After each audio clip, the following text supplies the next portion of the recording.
Welcome to LSB Feaster's Radio Air Check and Classic TV channel. WDAF, Kansas City. Now, 61 Country's exclusive presentation of Paul Harvey. Hello, Americans. I'm Paul Harvey.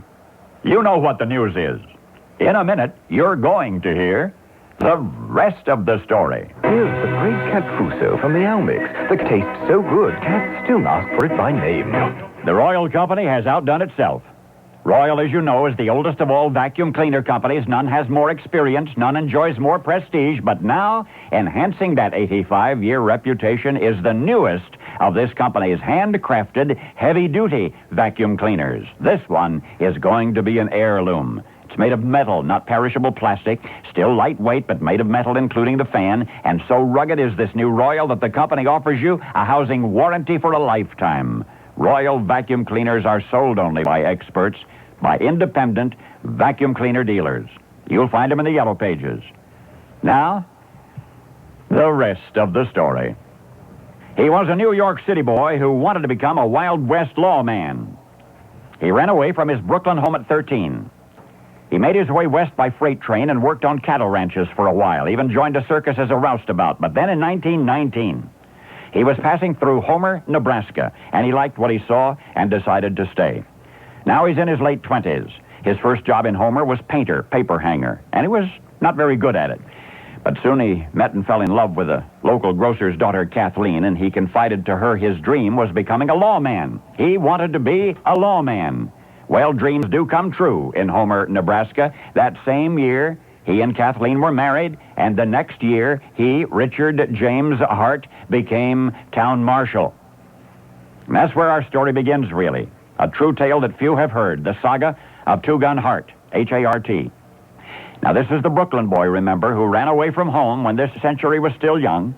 A 13-year-old New Yorker who fled the city and traveled west, eventually to become Richard James Hart.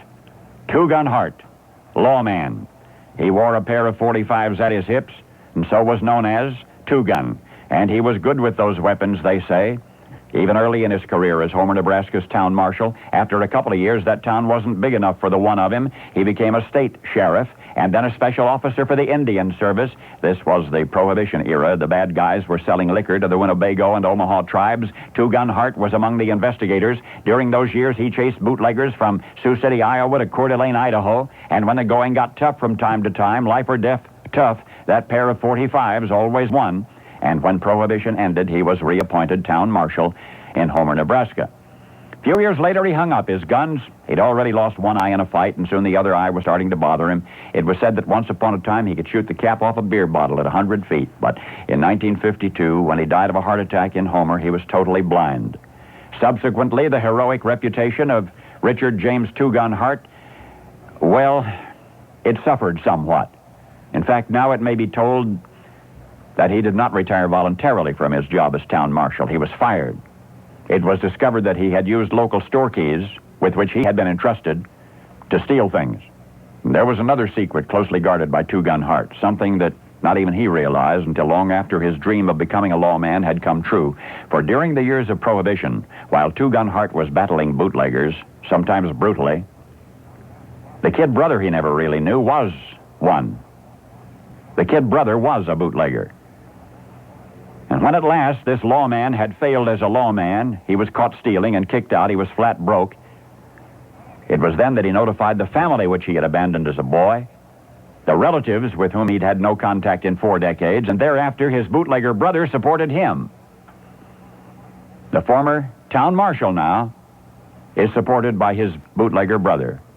You see, Richard James Hart was a name that he had chosen for himself because, well, he thought it sounded more like the name of a Western hero than his own real name, which was Vincenzo Capone. Capone.